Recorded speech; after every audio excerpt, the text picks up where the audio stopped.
सुप्रभात विद्यार्थियों। इस वीडियो से पहले हमने रचना के आधार पर वाक्य भेद, सरल वाक्य, संयुक्त वाक्य का अच्छे से अध्ययन किया था। तो बच्चों, आज हम मिश्र वाक्य का अध्ययन करते हैं।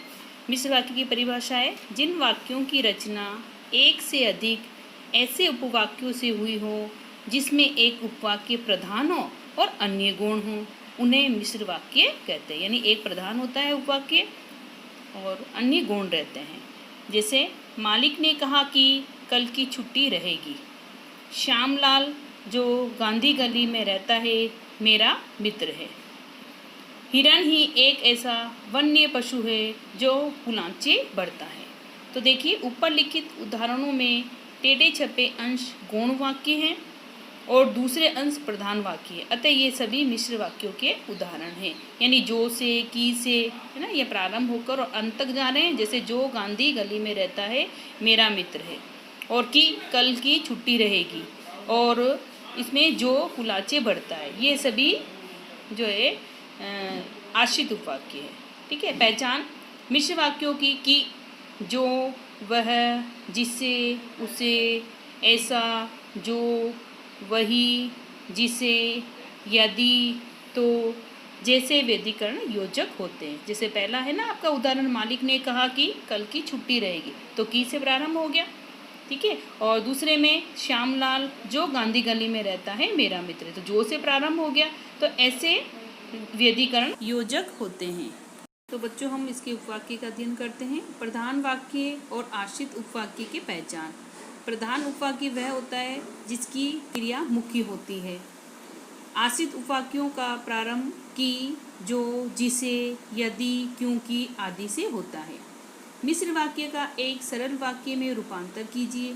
जो क्रिया वाक्यांत में बनी रहेगी वही उपवाक्य प्रधान उपवाक्य होगा।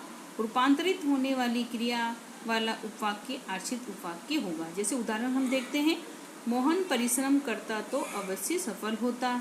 इस वाक्य का सरल वाक्य इस प्रकार बनेगा, मोहन परिश्रम करने पर अवश्य सफल होता।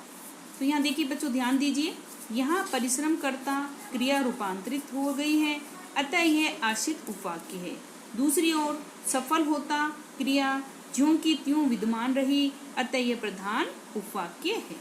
तो उपवाक्य के हम भेद देखिए। मिश्र वाक्य के प्रयुक्त होने वाले गौण उपवाक्य तीन प्रकार के होते हैं। पहला है संज्ञा उपवाक्य, दूसरा है विशेषण उपवाक्य, और तीसरा है क्रिया विशेषण उपवाक्य। तो बच्चों, हम आज संज्ञा उपवाक्य की परिभाषा जानते हैं, उसे अच्छे से समझते हैं। जो उपवाक्य प्रधान वाक्य की किसी संज्ञा या संज्ञा पद के स्थान पर प्रयुक्त हुआ हो उसे संज्ञा उपवाक्य कहते हैं। जैसे राम ने कहा कि हम लड़ाई नहीं चाहते।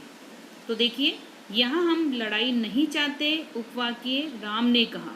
ठीक है ना, ये उपवाक्य किसने कहा? राम ने। उपवाक्य के कर्म के रूप में प्रयुक्त हुआ है, अतः यह संज्ञा उपवाक्य है। और हम कुछ उदाहरण और देखते हैं। मैंने देखा कि कुछ लोग मेरी ओर बढ़े आ रहे थे। ये भी की से प्रारंभ हो रहा है। मैंने निश्चय किया कि मुझे विज्ञान मेला देखने के लिए अवश्य जाना है। तीसरा है संदीप ने देखा कि एक सांप रेंगता हुआ घास में छिप गया। तो इसकी पहचान क्या है? सामान्य रूप से संज्ञा उपवाक्य की से प्रारंभ होते हैं। ठीक है ना, तो आप अच्छे से समझ गए। संज्ञा उपवाक्य की से प्रारंभ होते हैं और अंत तक जाते हैं। तो आइए हम इसका दूसरा विशेषण उपवाक्य का अध्ययन करते हैं। तो आइए बच्चों, हम विशेषण उपवाक्य का भी अध्ययन करते हैं अच्छे से। जो आश्रित उपवाक्य प्रधान उपवाक्य की किसी संज्ञा या स्वर्णाम की विशेषता बताता है उसे विशेषण उपवाक्य कहते हैं। जैसे यह वही आदमी है जिसने कल चोरी की थी। दूसरा है जो मेहनत करता है उसे अवश्य सफलता मिलती है। तो देखिए, इन दोनों उदाहरणों के से हम समझते हैं उपर्युक्त वाक्यों में जिसने कल चोरी की थी और जो मेहनत करता है ऐसे आश्रित उपवाक्य हैं जो क्रमशः आदमी, संज्ञा तथा उसे सर्वनाम की विशेषताएं बताते हैं। ठीक है ना, तो ये क्या बता रहे हैं? आदमी, संज्ञा की विशेषता और उसे सर्वनाम की विशेषता बता रहे हैं। विशेषण उपवाक्य का प्रारंभ सर्वनाम जो अथवा इसके किसी रूप जैसे जिसने, जिसे, जिससे, जिनको, जिनके लिए आदि से होता है ना। तो जैसे हमने समझा कि संज्ञा आश्रित उपवाक्य की का जो है प्रारंभ कहाँ से होता है, की से प्रारंभ होता है, और विशेषण उपवाक्य का जो, जिसने, जिसे, जिससे, जिनको, जिनके लिए आदि शब्दों से होता है। और अन्य उदाहरण देखिए, ऐसा कोई नहीं है जो कुश्ती में खली को जीत सके। तो ये प्रारंभ कहाँ से हो रहा है, जो कुश्ती में खली से जीत सके। ये आपका है विशेषण आश्रित उपवाक्य। तो बच्चों हम तीसरा भेद क्रिया विशेषण उपवाक्य का अध्ययन करते हैं। जिस आश्रित उपवाक्य का प्रयोग क्रिया विशेषण की भांति किया जाता है, अर्थात जो आश्रित उपवाक्य प्रधान उपवाक्य की क्रिया की विशेषता बताता है, उसे क्रिया विशेषण उपवाक्य कहते हैं।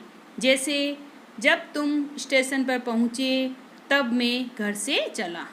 ठीक है, तो इसमें जब और तब आ गए।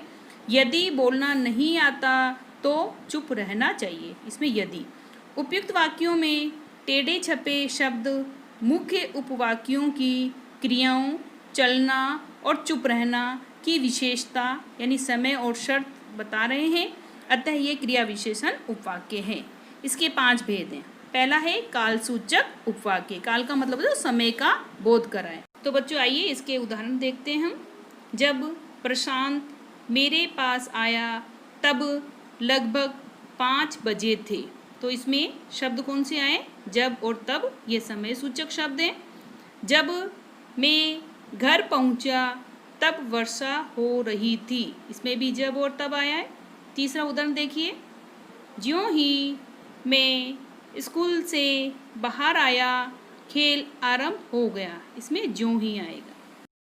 तो बच्चों इसकी पहचान हम कैसे करेंगे, ज्यों ही, जब आदि से आरंभ होने वाले वाक्य कालवाचक क्रिया विशेषण उपवाक्य होते हैं, जो कि हमें समय का बोध कराते हैं। स्थानवाचक उपवाक्य दूसरा है इसका भेद। वह लड़का जिस तरह चल रहा है उस तरह किसी स्वस्थ व्यक्ति को नहीं चलना चाहिए। इसका हम दूसरा उदाहरण देखते हैं। वह गोरा लड़का जहाँ खड़ा है वहाँ बड़ी धूप है। तो इसमें जहाँ और वहाँ, और पहले में था जिस तरह और उस तरह। तीसरा है उदाहरण है, वहाँ इस वर्ष अकाल पड़ सकता है जहाँ वर्षा नहीं होती। तो स्थानवाचक में यहाँ, वहाँ, इधर, उधर, दाएं, बाएं, आमने सामने ऐसे शब्द आते हैं, जो कि हमें दिशा और जगह का बोध कराते हैं। इसकी पहचान है जहाँ, जिधर, जिस जगह आदि क्रिया विशेषणों वाले उपवाक्य आश्रित उपवाक्य होते हैं। अब हम इसके तीसरे भेद का अध्ययन करते हैं, रीतिवाचक उपवाक्य। वह ऐसे अटक अटक कर बोल रहा है जैसे उसके मुंह में घाव है। दूसरा उदाहरण है, आपको वैसे करना चाहिए जैसे मैं कहता हूँ। तो वैसे और जैसे, और इसमें भी पहले में है ना ऐसे और जैसे शब्द आया है। बच्चे वैसे करते हैं जैसे उन्हें सिखाया जाता है। तो इसकी पहचान देखिए, जैसा, जिस तरह, जैसे आदि क्रिया विशेषणों वाले उपवाक्य आश्रित उपवाक्य होते हैं।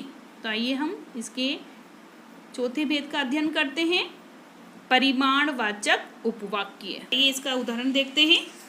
वह उतना ही थकेगा जितना अधिक दौड़ेगा। तो इसमें उतना और जितना ये परिमाण है यानी मात्रा का बोध करा रहे हैं। उसने जितना परिश्रम किया उतना ही अच्छा परिणाम मिला। तीसरा उदाहरण है, जैसे जैसे गर्मी बढ़ेगी वैसे वैसे धूप में खड़ा रहना कठिन हो जाएगा। तो इसकी पहचान जितना, जितनी, जैसे जैसे आदि क्रिया विशेषणों वाले उपवाक्य आश्रित उपवाक्य होते हैं। आइए देखिए, परिमाण तथा हेतु सूचक उपवाक्य। यदि वर्षा अच्छी होती तो उपज बढ़ जाती। उपज कब बढ़ती? जब वर्षा अच्छी होती। तो ये हेतु सूचक वाक्य है ना, यानी एक कार्य दूसरे पर निर्भर तब होता जब पहला कार्य होता। ठीक है, तो अगर वर्षा अच्छी होती तो उपज भी अच्छी हो जाती।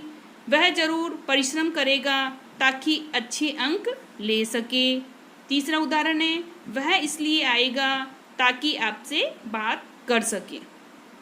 चौथा उदाहरण है, यद्यपि तू पहलवान है तो भी मुझसे नहीं जीत सकता।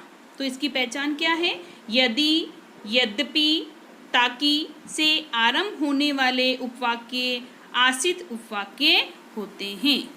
आइए बच्चों, हम सरल वाक्य से संयुक्त वाक्य में उसको कैसे बदलेंगे हम ये जानते हैं। एक प्रकार के वाक्य को दूसरे प्रकार के वाक्यों में बदलना वाक्य परिवर्तन या वाक्य रूपांतर कहलाता है।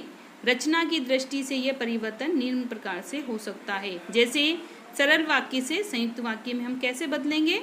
बालक रो रो कर चुप हो गया। इसको हम संयुक्त में कैसे बदलेंगे? बालक रोता रहा और चुप हो गया। दूसरा उदाहरण, मुझसे मिलने के लिए प्रतीक्षा करनी पड़ेगी। यह सरल वाक्य है। इसको हम संयुक्त में कैसे बदलेंगे? मुझसे मिल लेना परंतु प्रतीक्षा करनी पड़ेगी। तो परंतु और ये संयुक्त है ना, ये संयुक्त शब्द है। कठोर होकर भी सहृदय बनो। इसमें संयुक्त में बदलेंगे, कठोर बनो परंतु सहृदय बनो। चौथा उदाहरण देखिए, सूर्योदय होने पर पक्षी बोलने लगे। अब इसको संयुक्त में हम कैसे बदलेंगे? सूर्योदय हुआ और पक्षी बोलने लगे। पांचवा उदाहरण, वह फल खरीदने के लिए बाजार गया। अब इसको हम कैसे बदलेंगे संयुक्त में? उसे फल खरीदने थे इसलिए वह बाजार गया। अपने नंबर 6 पर है उदाहरण, रात को आकाश में तारों का मेला लग गया। अब इसको संयुक्त में हम कैसे बदलेंगे बच्चों? रात हुई और आकाश में तारों का मेला लग गया। तो सरल से संयुक्त में बदलते समय और, परंतु, है ना, और इसलिए, किंतु ऐसे शब्द आते हैं। तो बच्चों, हम सरल वाक्य से मिश्र वाक्य में हम कैसे बदलेंगे हम जानते हैं। पहला, स्वावलंबी व्यक्ति सदा सुखी रहते हैं।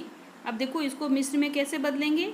जो व्यक्ति स्वावलंबी होते हैं वे सदा सुखी रहते हैं। ये देखिए जोर लगाकर हमने प्रारंभ कर दिया। दूसरा है, धनी व्यक्ति हर चीज़ खरीद सकता है। तो इसको मिश्र में कैसे बदलेंगे? जो व्यक्ति धनी है वह हर चीज़ खरीद सकता है। तीसरा उदाहरण, वह जूते खरीदने के लिए बाजार गया। इसको मिश्र में कैसे बदलोगे? चूंकि उसे जूते खरीदने थे इसलिए बाजार गया। ठीक है, तो यहाँ पर चूंकि आ गया, जो, जिसे, जिसने। ठीक है ना, तो ऐसे शब्द मिश्र वाक्य होते हैं। दंड क्षमा कराने के लिए प्रार्थना पत्र लिखो। तो यहाँ पर मिश्र में कैसे बदलोगे? एक ऐसा पत्र लिखो जिसमें दंड क्षमा कराने के लिए प्रार्थना हो। तो इसमें जिसमें आ गया। इसी तरह से सरल वाक्य और हम आगे देखते हैं, तुम गाड़ी रुकने के स्थान पर चले जाओ। इसको मिश्र में हम कैसे बदलेंगे? तुम वहाँ चले जाओ जहाँ गाड़ी रुकती है। अगला है, देखिए मिश्र वाक्य का ये जहाँ, वहाँ, है ना। तो आगे देखिए, परिश्रमी व्यक्ति अवश्य सफल होता है। अब इसमें जो व्यक्ति परिश्रमी होता है वह अवश्य सफल होता है। तो देखिए हमने ये नंबर 6 पर देखा, जो, जिसे, है ना, इस तरह से ये विशेषण आश्रित हो गया। और तुम वहाँ चले जाओ जहाँ गाड़ी रुकती है, तो वहाँ, जहाँ, ये स्थानवाचक हो गया। जैसे हमने इस उपवाक्य के भी भेद पढ़े थे, संज्ञा आश्रित, विशेषण आश्रित और क्रिया विशेषण आश्रित। फिर क्रिया विशेषण के भी हमने भेद जाने थे, है ना, कालवाचक, स्थानवाचक, परिमाणवाचक। तो ये देखिए ये स्थानवाचक है, वहाँ, जहाँ। समझ में आया बच्चों अच्छे से? उम्मीद करती हूँ आपको अच्छे से समझ में आ गया होगा।